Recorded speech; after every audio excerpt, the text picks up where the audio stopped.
we move on to do a full reaction to Rodri winning the Ballon d'Or and Real Madrid snubbing the ceremony. Um, so okay. First of all, let's react to Rodri winning the Ballon d'Or. Um, Actually, we can't really react to Rodri winning the Ballon d'Or without talking about what the major snub was. But I do have to say, it was extremely shocking that Rodri won the Ballon d'Or. Now, I'm not saying I'm shocked. I'm saying just in general to the public, what we expected. We thought Vinicius was hands down kind of win the Ballon d'Or. Not we, I didn't think, but like the public thing. It was almost we were just waiting for the ceremony and for Vinicius to do a speech and all that. That's how high, that's how likely we thought it was. During the I believe during he hasn't had a great start to the season, but after that Dortmund game,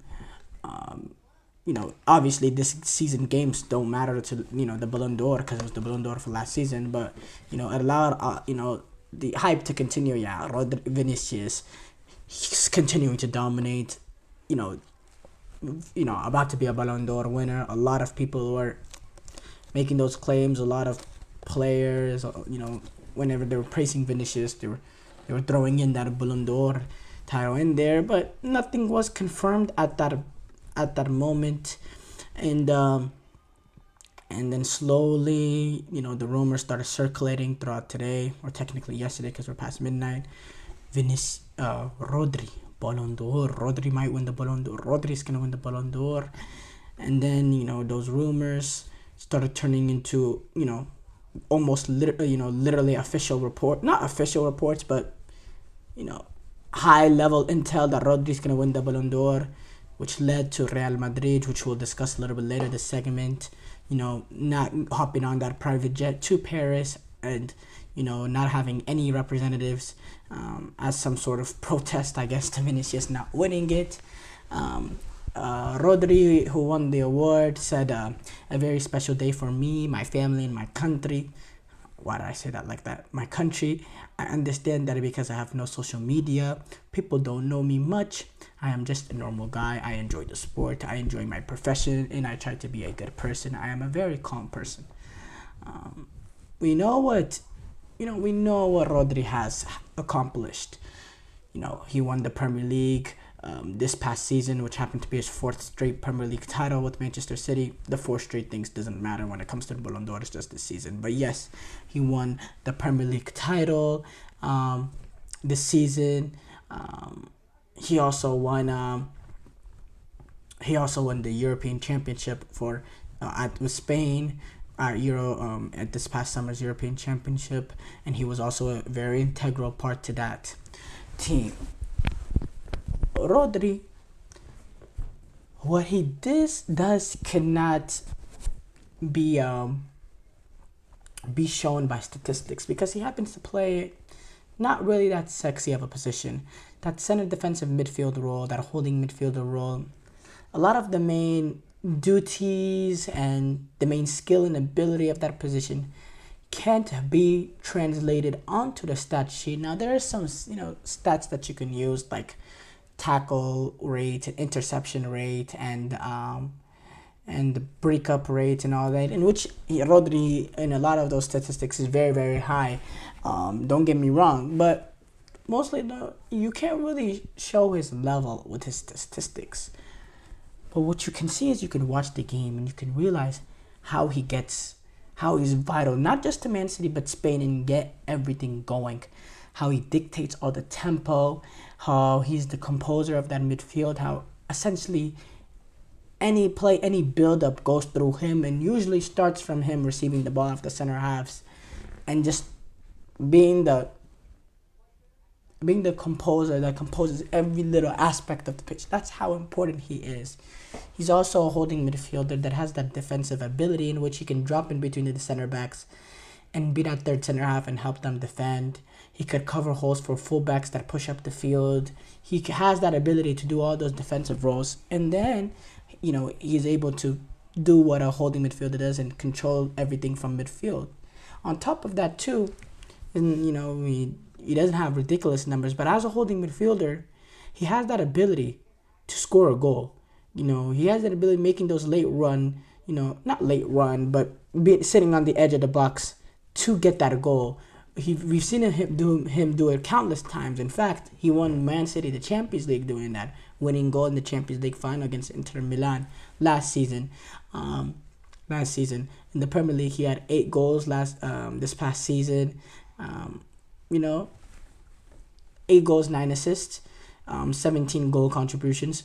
For a holding midfielder, that's pretty good. That's really good for a holding midfielder. They don't happen to be really the main assist makers or goal scorers on their team. To get 17 in one league campaign, that's really, really impressive, I do have to say, for a holding midfielder. That's not even his primarily duty or anything. So Rodri, we know what he is. He's a great player. We see the statistics. Manchester City last season, in the league campaign. If you look at how their record and their efficiency when Rodri is playing compared to Rodri not playing, it tells a clear story from last season. Obviously, they're doing pretty well so far to start this season without him, but this season has nothing to do with it. If you look last season, he was highly important. We go to what he's done for Spain as well in international competition.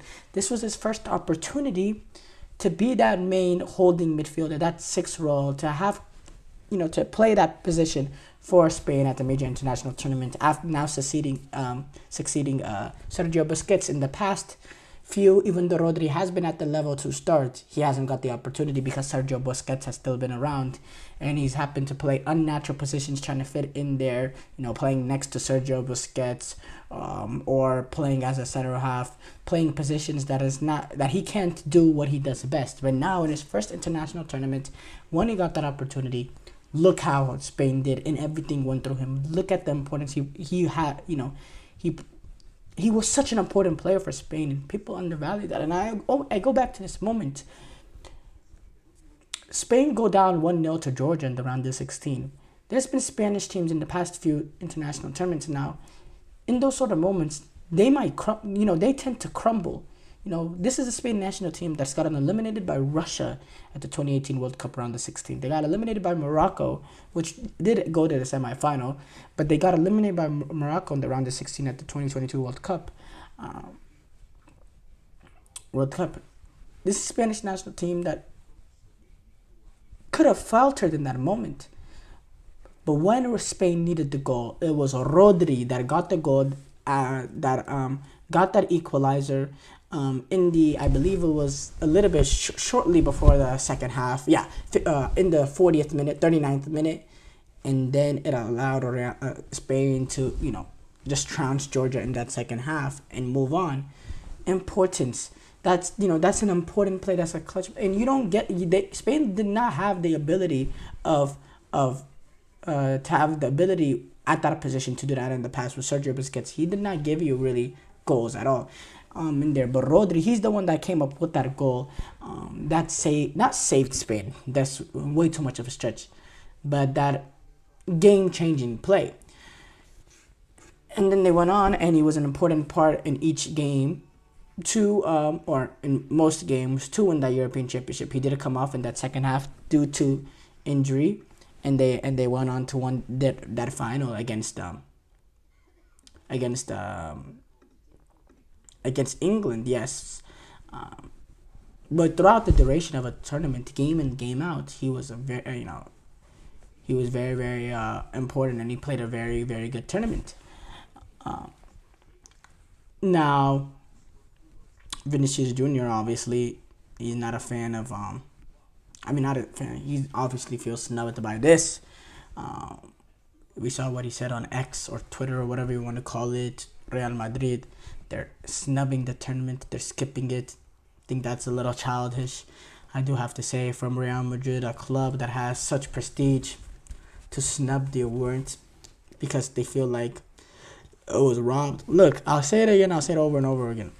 Vinicius Jr. really good season for Real Madrid. Dominant season, important part of and he has the statistics. They won the Champions League, they won the La Liga. There is a clear precedent with the Ballon d'Or in the past that the international tournaments have a factor, have a huge factor. And as they should, the international tournaments are, they're tournaments and each game is magnified. And, you really have to be a proper player to show up in those clutch moments. So there's a good reason why the international tournament should be factored. They're the pinnacle, especially the European Championship, the World Cup, even the Copa America to an extent. They are the pinnacle of football. And they should have a huge value on this. And Vinicius Jr., although he showed up for Real Madrid game in, game out, well, not game in, game out, but he was very important in that Champions League, knockout stages, and important part of Real Madrid that won the Champions League. For Brazil, he was not good enough at the Copa America. He was not. Against Costa Rica, his level was nowhere near good enough. Against Colombia, his level was not good enough. He played a good game against Paraguay, but then against Colombia, his level was not good enough. He ended up getting a second yellow, in which he wasn't even not second yellow, but a accumulation yellow, and then which he wasn't even available for Brazil. And then they went on to get eliminated by Uruguay, in which he didn't play. Yes, but 2 out of the 3 games, he was crap. He was crap. And international tournaments, they have a precedent. And if you don't show up for your national team in the summer, simple. That's the tiebreaker factor from this. That's what it comes down to. Simple as that. But Real Madrid snubbing it obviously is pretty childish, and I like to ask Real Madrid, okay, now let's say one of your players plays the next year, I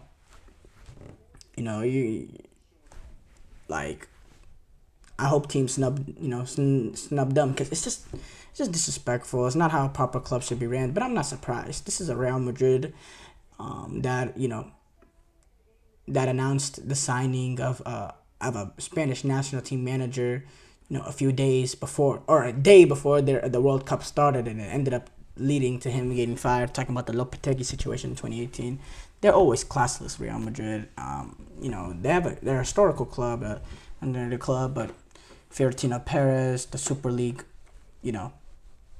founder and owner and all that, just speaks to, I bet you that came from the top. I have to say, I bet you that came from the top. And yeah, you could say solidarity with the player and all that, but in which I guess you're being loyal to the player, but is it disrespecting the player if you have representatives that fly out to Paris? Is that disrespecting the player? No, I don't think so. So